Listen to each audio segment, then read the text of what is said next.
In an industry as unpredictable as professional wrestling, companies need to be able to change course and pivot to something else should their original plan not work out. That's been true of various gimmicks that were either dreamed up with a specific wrestler in mind, or at least offered to another wrestler before the part went to somebody else. On a few occasions, the person the gimmick was intended for did actually get the opportunity to portray it, albeit very briefly. I'm Sam Driver from Cultaholic Wrestling, and these are 10 wrestling gimmicks designed for another wrestler. Join us!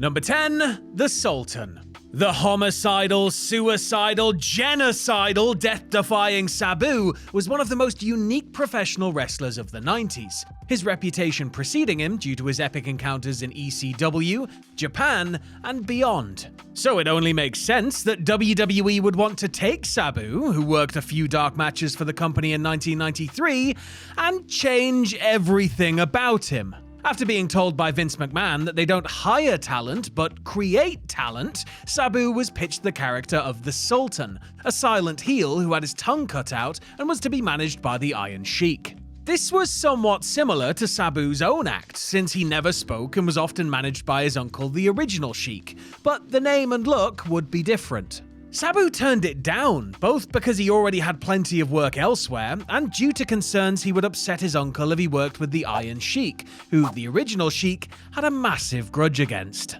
The Sultan would ultimately be played by Salofa Fatu Jr., aka Rikishi, debuting on WWE TV in late '96. As an interesting aside, Sabu actually wrestled the Sultan on an indie show in '98, though the character that night was played by Fatu's younger brother Eddie, aka Umaga. Number 9. Jimmy Jack Funk. Sensing that the territory system was on the way out in the face of WWE's aggressive national expansion, and wanting some big paydays as his own career was winding down, Harley Race decided to go to work for Vince McMahon in 1986, despite their contentious past. Of course, McMahon didn't want hard-nosed Harley Race, the no-nonsense tough guy synonymous with the NWA World Heavyweight Championship. No, Vince's pitch for Race was a character that would wear a Lone Ranger-style mask and carry a noose to the ring. Hangman Harley Race. Harley said no to that particular gimmick idea and instead bleached his hair blonde and came in, managed by Bobby the Brain Heenan, as handsome Harley Race. But Vince didn't just simply discard the Hangman idea, quickly pawning it off on Jesse Barr, who came in around the same time as Jimmy Jack Funk, the crazy kayfabe younger brother of Terry and Dory Hoss Funk. Mind you, it wasn't long before Harley was rechristened King Harley Race and began wearing that ridiculous purple crown and gown, so Vince did succeed in making him look like a little bit of a twat. Number 8. Glacier. A bit of a contentious one now, with one party saying one thing and one party saying the other. Frustrated with his role in ECW, Rob Van Dam visited backstage at a WCW television taping, where he was duly offered a job by Eric Bischoff. As RVD tells it, he didn't immediately accept the offer, which resulted in his friend Diamond Dallas Page repeatedly calling him up in a bid to persuade him. Part of DDP's plan included outlining the character that the whole effing show would be perfect for. A Mortal Kombat-style creation who wore a mask and caused snow to fall from the arena ceiling.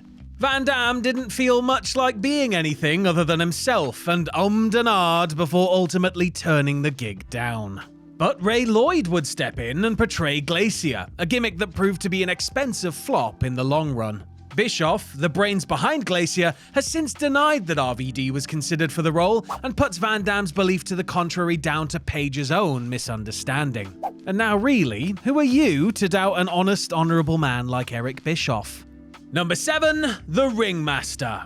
When Steve Austin made his WWE debut in January of '96, he did so not as the stunning Steve fans had known from WCW, and he wasn't quite stone cold yet. No, the Texas Rattlesnake was the Ringmaster, as in the master of the ring, as in this gimmick is gonna do approximately 0 for your career, old son. Decked out in green trunks and flanked by manager Ted DiBiase, Austin's whole shtick was that he was a really proficient in-ring technician, a far cry from the Hellraiser who would set box office records just a couple of years later. Austin wasn't the first person WWE had tried to entice with the Ringmaster, as Bryan Clark was also given the chance to take the gimmick when he joined the company in '93. Between that, a military-based gimmick, and Adam Bomb, he chose the lesser of three evils. Speaking of evil, Chris Benoit was also more than likely considered for the Ringmaster role, as he wrestled a few dark matches with the $1 Million Man as his manager just 6 months before Austin came in. Number 6. Battle Cat. A member of a Minnesota crew that included the likes of Kurt Hennig and Rick Rude, Brady Boone didn't enjoy quite the same success as his statesman, settling into the role of lovable loser, the guy put in the opening match on house shows or otherwise doing jobs for bigger stars on TV. Boone may have been considered small for the era, but he was athletically gifted and considered a good worker whose background in gymnastics made him unique. It certainly made him the perfect candidate to play Battle Cat, WWE's attempt in 1990 to create their own masked high-flying superstar in the same vein as Tiger Mask. WWE clearly had at least some plans for the feline grappler, giving him a couple of wins on TV, as well as a profile piece in their official magazine. But Brady Boone left WWE soon after becoming Battle Cat and was replaced by the man he defeated in his televised debut, journeyman jobber Bob Bradley, who incidentally had once wrestled for WWE as the Tiger. Bradley wasn't quite as fast on his feet as Boone was, and Battle Cat's 9 lives ran out very quickly indeed, while Boone would stay under a mask and wrestle for various promotions as Fire Cat. Number 5. Big Van Vader. New Japan had typically done strong business based on the formula of the foreign, typically American heel coming in and battling the heroic Japanese babyface. In 1987, Antonio Inoki devised a new, exceptionally menacing character based on Japanese folklore, who would wear an elaborate mask that shot smoke out of it. Surveying the land for physically imposing Americans, Inoki set his sights on Jim Hellwig, a jacked-up, face-painted bodybuilder who'd been working for the Texas-based World Class territory as Dingo Warrior. Yes, the Chinster actually wanted the very green but admittedly charismatic Hellwig to portray Big Van Vader. Unfortunately, or rather fortunately, Hellwig was on his way to WWE, where he'd be renamed the Ultimate Warrior and go on to have a tremendous run as a top attraction. Turning his attention elsewhere, Inoki settled on Leon White, a somewhat raw prospect who'd been gaining experience in the AWA and overseas in Austria as Baby Bull and Bull Power, and was recommended to Inoki by White's trainer Brad Renegans. Per Vader's own recollection, Sid Vicious was also considered for a moment before he got the nod. Number 4. The Shield. When WWE came to CM Punk with the idea of putting him in a stable, their initial idea comprised of teaming the straight-edge superstar with The Big Show and Daniel Bryan. This didn't appeal to Punk, who wasn't necessarily against the idea of heading up a heel faction, but believed it should be used to elevate talent who were ready to be called up from the company's developmental system. The then WWE champion identified Seth Rollins and Dean Ambrose as potential members, but he didn't pinpoint Roman Reigns, who had been wrestling as Leakee in FCW. As well as Rollins and Ambrose, Punk actually wanted his friend and rival from the independent scene, Chris Hero, aka NXT's Cassius Ohno. Vince and Triple H liked the sound of Seth and Dean, but they weren't so hot on Ohno and suggested Reigns instead. Unwilling to die on that particular hill, Punk said fine, and the Hounds of Justice debuted at Survivor Series, though they weren't exactly Punk's group anymore. In the years that followed, Roman would scoff at the idea that Punk created the Shield, but I think he was just deflecting because he knew he owed Cassius Ohno at least some WrestleMania main events. Number 3. The New Midnight Express.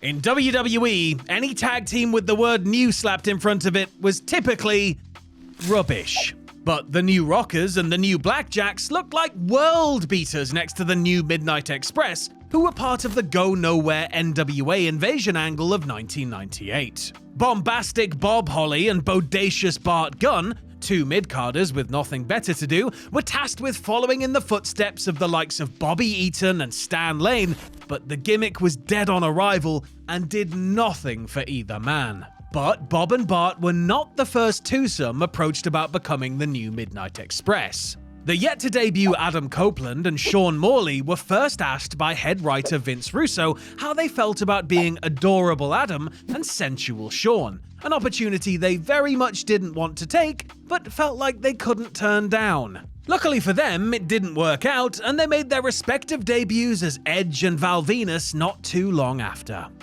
Number 2. Max Moon.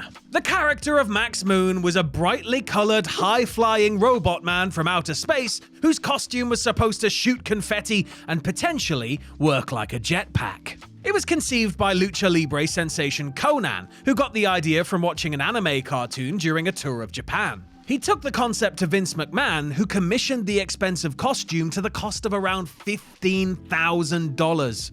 Set to be called the Comet Kid, Conan did work a few non-televised matches in the suit, but quickly grew tired of the WWE vibe, not to mention lugging the heavy gear around in various boxes, so he no-showed some dates and essentially got himself fired. Conan may have headed back to Mexico, but WWE still had the costume in their possession. Backstage, during a TV taping, former Orient Express member Paul Diamond noted that with a couple of alterations, it would probably fit him, you know?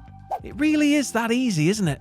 Conan later admitted that he was bothered by somebody else doing a gimmick he devised for himself, and wasn't exactly unhappy with it when it failed and Max Moon went back to his home planet.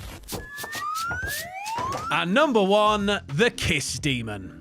In his infinite wisdom, Eric Bischoff had a great idea to get WCW back on track as they continued to falter in the summer of 1999. Partnering with that year's hottest band, the one all the kids love, Kiss.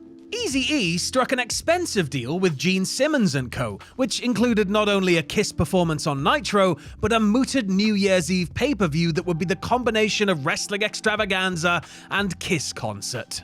Oh, and there'd be a wrestler decked out in Kiss-style makeup and a costume called the Kiss Demon. Almost forgot that little wrinkle there for a second. The Demon was initially portrayed by Bryan Adams, but when the Kiss performance/Demon debut tanked in the ratings and Bischoff was axed from his position, the character disappeared. However, WCW still had a contract with Kiss, and so in January of 2000, the Demon was brought back. Not with Bryan Adams in the role, who was reportedly never really into the gimmick, but with Dale Torborg, a former minor league baseball player and power plant trainee who happened to be a huge Kiss fan. The Demon essentially became a glorified jobber afterwards, but thankfully, Gene Simmons had already made hundreds of thousands of dollars by that point, so we can all rest easy at night in our Kiss-branded pajamas and blankets.